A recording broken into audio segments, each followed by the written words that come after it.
গোঘাটে বিজেপির মণ্ডল সভাপতি ছিলেন বাকিবুল্লাহ। শনিবার সকালে তাকে গলায় ফাঁস দেওয়া অবস্থায় রাস্তার পাশে বারান্দা থেকে ঝুলে থাকতে দেখেন স্থানীয়রা। হাত দুটি ছিল সামনের দিকে বাঁধা। এই দৃশ্যে ব্যাপক চাঞ্চল্য ছড়ায় এলাকায়। ছুটে আসেন স্থানীয় বিজেপি নেতারা। খবর পেয়ে গোঘাট থানার পুলিশ এসে দেহ উদ্ধার করে নিয়ে যায়। পরিবারের দাবি, বিজেপি করায় খুন করে ঝুলিয়ে দেওয়া হয় বাকিবুল্লাহকে।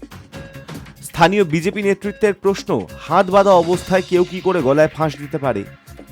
ঘটনাস্থলে যান পুরসুয়ার বিজেপি বিধায়ক বিমান ঘোষ। তিনি বলেন, বাকিবুল্লাহ এলাকার জনপ্রিয় ছিলেন, তাই পরিকল্পনা করে তাকে সরিয়ে দেওয়া হয়ে থাকতে পারে। এই ঘটনায় পুলিশি নিষ্ক্রিয়তার অভিযোগ তুলে গোঘাট থানা ঘেরাওয়ের ডাক দিয়েছে বিজেপি। ঘটনার নিরপেক্ষ তদন্তের দাবি তুলেছে তৃণমূলও। স্থানীয় এক তৃণমূল নেতা বলেন, ও আমাদের সঙ্গেই আড্ডা দিত, হঠাৎ করে কেন এরকম হলো জানি না।